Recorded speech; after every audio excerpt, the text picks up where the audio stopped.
All right, those are some of the stories we had for you yesterday, and they're still making headlines, including the story about John Mwirigi, the young member of parliament who was arrested yesterday. If he wasn't released, you don't have the latest reports. We assume he'll be presented before court and charged with whatever offense, traffic offense, or whichever offense, or obstruction of justice, or whatever he'll be charged with. Let's wait and see. But was arrested yesterday and accused of obstructing the police from carrying on with what's going on with the Michuki rules, you know, the abrupt inspections on the road and all. We're following that story for you as soon as we have details this morning of what happened to him. If he spent a night in police custody, we'll definitely be telling you. But we're in studio to speak about some of the stories making headlines right now. We're still waiting for Jacoyo Midiwo, but we have the senator from Kiambu County, Kimani Wamatangi, joining us. We have Boni Halwale, former Senator Kakamega, and we have Eseli Simiu, Member of Parliament from Tongaren. Gentlemen, good morning and welcome to the show. Morning, Second week, you're stuck with me here. Yes. You're stuck with me here. I need your initial comments about the NHIF story and the fact that these officials have been arrested, others are being sought. But the detectives are saying in their radar are about 10 possible firms that have been involved in impropriety in one way or another. I'd like your initial comments because this is the national insurer. I begin with Member of Parliament from Tongaren. Yes, I think the issue here is what exactly are they charging them for? Because it's not very clear. They say they failed to release some documents, they failed to do what? Right now it's just about obstruction of justice, but they were under investigation. So if they were under investigation, then the best thing would have been to actually charge them with whatever crime that they have found they committed. Mm-hmm. Because at the moment it looks like it's just a fishing trip. It doesn't, I've gone through it several times and I've wondered what are they really charging them for? That there were some documents they didn't release. Yes. I thought when they went in there, they just picked all the documents. Well, they were not waiting to be given any document. Okay. So it's a bit strange, the way it's being handled. Okay. We know that NHIF has always been in the news for all the wrong reasons for a long time. But right now would be a dangerous time to really rock the boat, because it's expected to be the main driver of the universal health care that we are trying to implement in the country. Mm-hmm. So it will be interesting to know exactly what their failure was. Okay. Because if they hark back to some issue about some land in Karen, which I was a member of the last Parliament's Health Committee, and we actually dealt with that. And at that time, this CEO was not the CEO about that land saga in Karen. Mm-hmm. So it looks like more of like fishing, a fishing expedition. But if there is really something serious there, they should charge them with those offenses rather than looking for some obscure reason like obstruction. Mm-hmm. To charge them. Because Daily Nation is reporting that detectives believe there are as many as 10 most obnoxious scandals at the national insurer. Now they believe, you know, that's not a... You believe they are fishing? That's not a premise to charge anybody, that you believe. I mean, it's not. I think they better get serious. Okay. They are dealing with a national hospital insurer for the whole country, which is the engine for the universal health care. They should not damage it before it actually gets to implement what is supposed to be one of the big four. Okay. Yeah. All right, Mheshimiwa Boni. Your initial comments about the arrest, because there is an argument that it's taken too long to arrest them and investigations are never concluding on the National Hospital Insurance Fund. I want to agree with Honorable Eseri that we are more interested in what it is that they committed rather than their failure to be cooperative during the investigations, which calls into question the manner in which the DCI has been conducting investigations. We have seen in many cases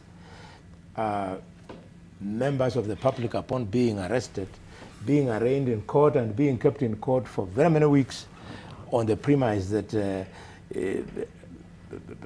not in court, being kept in custody for very many weeks on the premise that investigations are not complete. Yes. Our understanding is that under the new constitution, the police should complete investigations, then arraign you, and within a period of 24 hours there, and then arrest you, and within a period of 24 hours, they arraign you in court. Okay. So this business is just a sloppy way of carrying out investigation, and they should intimidate. They should stop intimidating members of the public. Okay, yeah. and it matters not, because we are talking about investigations that are being carried out right now, and the fact that the main contention here is we are trying to investigate you, and as a CEO, you're busy instructing your subordinate not to provide this documentation. I have no problem with that. I mean, if the CEO felt that documents should be released in an orderly manner, probably this is why he told these people that please don't release until we have met as a board and arranged the documents in a particular way. Okay. I have been in charge of investigatory processes, and I know that when you are doing investigations in Parliament, for example, you don't witch hunt, you don't intimidate. In fact, you give the person you are investigating time to go and organize their documents, okay, so that they can bring to you in a manner that will make sense. Okay. Yeah, yeah. So from where you sit, Mheshimiwa, it was absolutely unnecessary. Completely. Okay. And the newspaper are reporting there's an SMS that figured this. Let me speak to Kimani Wamatangi. Yes. Yes. You know, Ken, I was just thinking as my colleagues were making their contributions, you know, even when you're charged in a court of law, at the initial stages when you're being sworn in, you are usually instructed by the prosecutor that indeed, even at that time of being charged, you can choose to keep quiet. And once you choose to keep quiet, then you know, the court may determine your matter with the evidence that they have on the table. Mm. And actually, when that is expounded more, there's a clause that they insert that you're not bound to incriminate yourself by what you say, you know, other than by the evidence that's adduced. And I think probably the best approach, in my view, although on the other hand, that obstruction of justice is still you know, a charge that can be preferred against you in court. But I think that the neater way, in my view, to do it would have been, you know, to have the charges themselves, you know, let them be known, and then once the charges are there, then definitely, you know, the investigating arms then would seek to further either be given leeway to gain more access, and also probably seek a court order for the release of the evidence that they want, you know, okay, because the court is in a position to order that we require this item and this document from the person that we are charging, so that, you know, in the interest of justice, that you know, the evidence can be seen. So I think that would have been more neater. But then lastly, Ken, to add, it is also important for us as members of the public to also know that the NHIF is one of the most important bodies in this country. If you look at the biggest problem, and I believe all these members of parliament can tell you, the biggest challenge we have when we are helping and leading our people at the grassroots level is being called and invited all over for medical harambes and for funds to go and release somebody from hospital and pay their bills. And at this time when it was starting to look very good, as though the NHIF could come and at least people get to understand it, register with it, and resolve once and for all. And for example, Ken, in my county, we did a massive sensitization and recruitment of members of the public into NHIF, because when members of the public are well enlightened about the role, capacity, and mandate of NHIF, then you find most of those issues that bedevil our people on medical bills and medication can be dealt with. So we can also not fail to point out that the NHIF is one body that you cannot afford to tamper with. Okay. And even for those that have been mandated to manage that institution, they have to do so very thoughtfully, very carefully and cautiously, and they also must be above board. The fact that we are saying that probably things would have been better this way does not mean that they are not supposed to be held absolutely to the height of transparency and justice. So I believe it should not be misconstrued to mean that they should not be asked questions and investigated. And lastly, Ken, for the length of time that NHIF has existed up to now, if you ask me, I think it has not done enough at all. It should have done, a lot by now. Medical insurance for Kenyans should be, a long gone story that they have been able to deal with, manage and recruit people and resolve this problem once and for all. So we don't want to paint a picture and show like they have really shown and done what they should have done. No, they ought to have done more. And that needs to be very clear to them that, Kenyans would not. And the reason why you find that members of parliament like these ones here have had to go themselves on ground to sensitize people about NHIF is an indication of failure itself on the part of NHIF. That is their job. They should have gone out to the people, market themselves, show them what it is about, and execute. Okay. Yeah. Great. And Jacoyo Midiwo is in studio now. Welcome, Mwesh. Thank you. And your initial comments, just in passing, the fact that NHIF directors are now in court over missing or a text message that instructed the finance director not to cooperate with investigators. Well, I think the war against corruption should have started with the NHIF. I'm shocked that Bonnie is saying they should not be in court. They need to be in court. And I think when the government says we want to offer universal health care, how do you do it when all the money given is being stolen by politicians? And there, my friend Bonnie Halwale, to keep on that path because I will surprise him. NHIF funds are being looted by politicians. And NHIF must not and should not continue the path that it was going down. I think it is important that we talk and walk the talk. And these are doctors. They're not just politicians. The two on my right side, they're medical doctors. At least we could do something for Kenyans.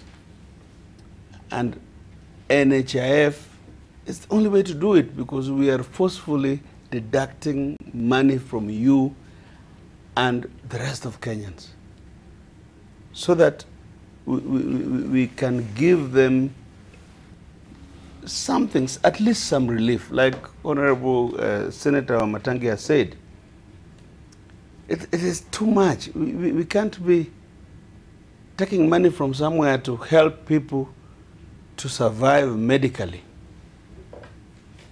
And politicians are stealing from NHIF. And I can tell you a very long story of how NHIF in the last campaigns financed the Jubilee government. And it must not be. So now that they have been charged, let them go and clear their names. I mean, what is wrong with charging people in court? They have been charged in court. It is the right place to be.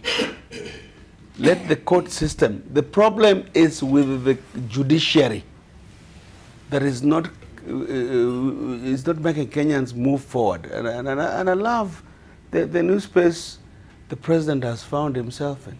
He is advocating for prosecution of criminals. I mean, these are criminals, really. Real criminals. Let us charge them and let us make sure that Kenyans can live free at last. Okay. But this initial presentation before Court Jacoyo is just because they obstructed investigations. It's not about any charge, about any impropriety. I can tell you, there's plenty to charge them with. Plenty. Too much to charge them with. Okay. Too much. And the politicians will come and defend them. They will come out to defend them. But the issue is, is there impropriety in NHIF? And it is. And how I hope the DPP could move from NHIF to NSSF. Hapo ndio kuna shida. They're stealing from us. They're robbing Kenyans. In fact, until National Housing Corporation is starting a parallel NSSF, because this other one is not working. Even that one is being started to steal from it. And we can't allow that. I mean, at least for the rest of us who can wake up in the morning and talk, just say no to it. Okay. Say no to graft, because the graft, it's a bit too much on Kenyans. I mean, where would Kenyans go?